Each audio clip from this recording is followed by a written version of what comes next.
video stream at 560theanswer.com. This is Chicago's Morning Answer with Dan Proft and Amy Jacobson on AM 560. The Answer.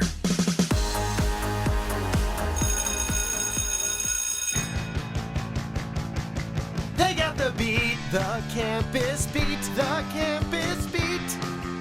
Yeah, the campus beat. Yeah, Dan and Amy, good morning. And the reason we call it the Campus Beat segment is a beat is a double entendre.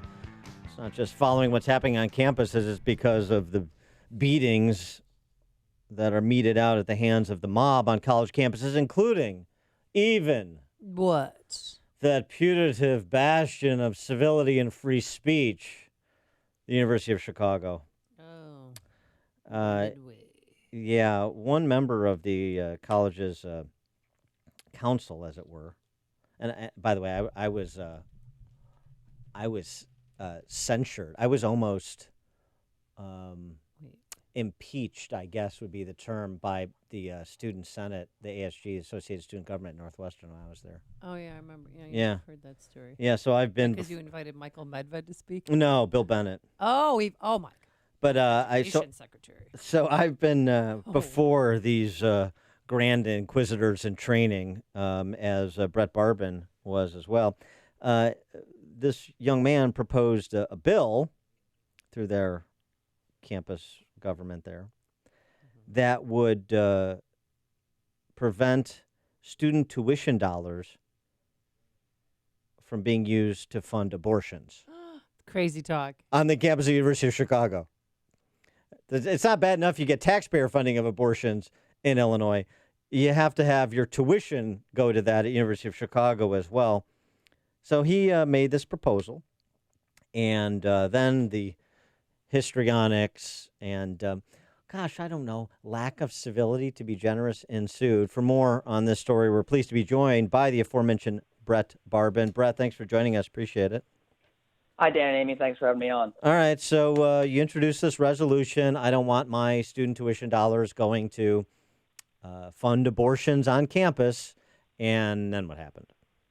That's right. Yeah, I'm a member of my student government and college council. I introduced a bill that would have taken our student life fees, something that's a portion of our tuition that's mandatory for every student to pay, and just essentially placed a Hyde Amendment in our student government. It would say that it would partially prohibited some of our student life fees from going to abortions, and with the three exceptions.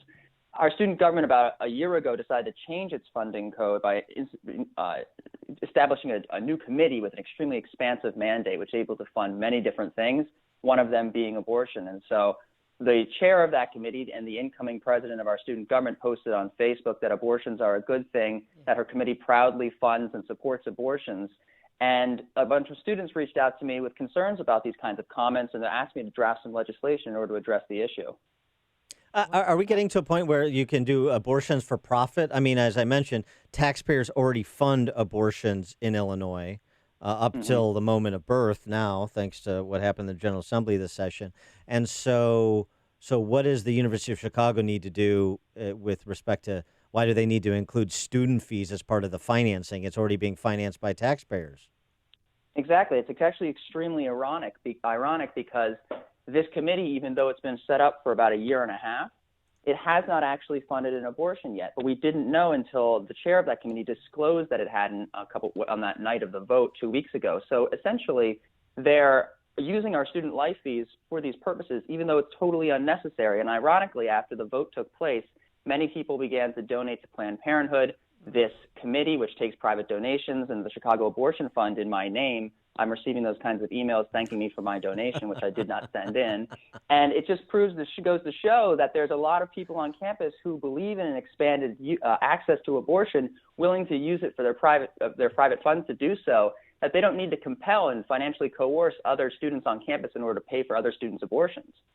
Wow. So what other kind, I mean, that's just amazes me. What kind of the other, irony totally lost on them, of course. Yes. But what other kind of pushback have you received? Oh, well, in the aftermath, and especially on the night of the vote, at least inside the room, it was relatively civil. The members of student government reiterated that they were pro-abortion. Abortions are a good thing. Abortions are amazing, to much applause within the room because the room was filled with about 100 protesters. And so they were carrying signs, lots of expletive mixed in with my name, Sure. wire hangers, huge signs in the back, lots of snapping. But outside the room, it was truly vitriolic. There was chants of my name with expletives laden in between. There was an egging that took place. Online, people were calling for my death. People were calling for people to track me down and beat me up, find me on campus. And even now that we're a week and a half out, I still have people flipping me off as I go to class, booing me across the street, and just general incivility from some of the students on campus. Gosh, you know what? Maybe if I can, depending on what your schedule is, I'd love to come down with some of my friends and walk you to class. And interact with some of the Great. kids in the campus Oh, of the University of Chicago. Hey, have you met my friend Dan Proft? Have a little give and take. How about that? You know, Right. just spirited dialogue among rhetorical intellectual combatants on campus there. What do you think? Well, that's actually what I try to do. One of the people who booed me from across the street, I crossed the street to go talk to her.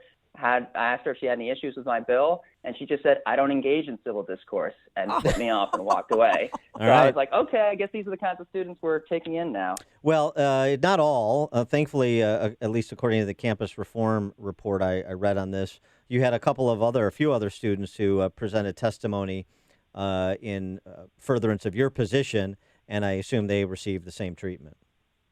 Actually, they did not, because the narrative that began to be played out in the initial media coverage was that it was me who was doing this unilaterally against the will of the entire student body and 300 protesters trying to take over campus in some sort of illiberal takeover of student government, whereas I actually had a group of constituents with me, members of the student body, who were concerned that their mandatory student life fees were going towards a practice which they considered to be murder, and that this was a really serious concern and that their sincerely held moral beliefs were being violated. And so, unfortunately, there was some complicity within the media that was trying to paint this picture that I was acting alone somehow in this effort, even though there were dozens upon dozens of students who reached out to me and faculty members in the aftermath in order to apologize on behalf of how some of the students behaved and also to express their support for the bill. And I'll say that the Leadership Institute's campus reform, they cover issues like this a day in and day out, the journalists there, about student governments across the country using these weird loopholes or financing things that really don't need to be financed in our student government in order to increase our tuition costs. Yeah, Campus Reform, College Fix, too, both good outlets for prospective parents or students wanting to get a handle on what's happening on many college campuses around the country. But those other students who read statements aloud, how were they received? Similar to you? Oh, they were yelled at, laughed, and jeered. Many, especially when they tried to express the fact that they believed abortion is murder, and that there's a scientific fact that it's an individual inside the mother's womb with a distinct DNA, and that some of the students, they were broad across the political spectrum, and I tried to find a very diverse collection of students who would be able to express the fact that this is a widespread opinion, hundreds of students on campus, who are just unnecessarily being targeted because, like I said, this fund takes only 10% of its fees, our student government fees, student life fees, come from our tuition. The other 90%, some portion of it is private donations. So they could be using the other part, but they're simply insisting and intentionally dangling this violation over the sincerely held moral beliefs of students. They're preparing to be members of the Illinois General Assembly, precisely.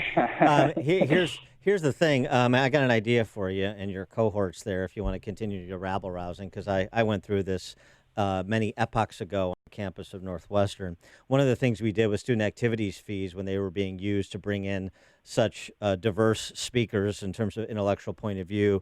These names don't even mean anything to you, but they'll mean something to Amy, so that's good enough. Sister Soldier, Ice-T, Patricia Ireland, who was the president of NOW at the time, and so and Angela Davis, associated other communist socialists and so forth. So we got together some money, a few $1,000, and we had at the center of campus, the Rock on the campus of Northwestern, center of campus, we did a give back your student activities fee day where he gave everybody like 10 or 20 bucks, I can't remember exactly, back, just to illustrate the point that the administration wasn't necessarily representing the position of all the students on campus, such that they were happy to take their student activities fees dollars back, and it sort of highlights this volunteerism private financing point that you're making. And I mean, we got rid of a couple $3,000 in like 10 minutes. People were lined up around the rock Really? because, of course, this is very much like society generally. And so college campus is a microcosm, which is it's the boisterous, it's the hangers, it's the uncivil, it's the loons, it's the intellectually bereft that that have a disproportionate voice because they're the loudest and because they get political cover from the administration and the professorate. But when you actually get to most of the rank and file students, I think on most campuses, it's a much different story. They're not interested in dying on a hill for their student activities fees being used to fund somebody's abortion. Exactly. And that's why I was frankly so disappointed because of our, as you said in the introduction, our strong free expression, free speech principles here at the University of Chicago. And so I think it was somewhat shocking for most of the student body to see that actually perhaps some of the students on campus don't really hold themselves to those kinds of high standards. And to a certain extent, I will also say that in the aftermath, I've checked in with the chair of that committee who, after some of these media appearances, has actually received similar concerning voicemails, anonymous threatening emails. And I'd just like to say that if anybody is thinking about doing something like that, that's certainly not in a way to engage with people. You're going to want to actually have the kind of civil discourse with them in order to convince them to perhaps change her opinion rather than threatening her. This is like, how are we going to get to a place in this country where we're going to have to talk about difficult issues without wanting to kill one another? Well, this is the whole David French, Sohrab Ahmari discussion, which we'll get to another time. But with respect to the professorate or the administration at University of Chicago, did anybody intercede on your behalf and call for civil discourse? No. However, in the aftermath, I've gotten a few emails from members of the faculty, either who supported the position or simply appalled by the reaction on campus. And so I have certainly received from some parts of campus, some of the faculty who have been sympathetic to what I tried to propose and realized that it really was not that ridiculous of a proposal. Many people, unfortunately, as students on campus, believed I was trying to ban abortions on campus, which is something that's far above student government's pay grade, cannot actually be done. I'm simply just taking our government subsidy away from it. Now, certainly, the Illinois government's going the exact opposite way with this, but this was what I believe to be the only most logical thing to do in the circumstance where you have two groups of people who have passionate views on the issue. One side of the issue is it's a very divisive issue. One side believes that abortion is murder. The other one wants an extremely expansive access to abortion.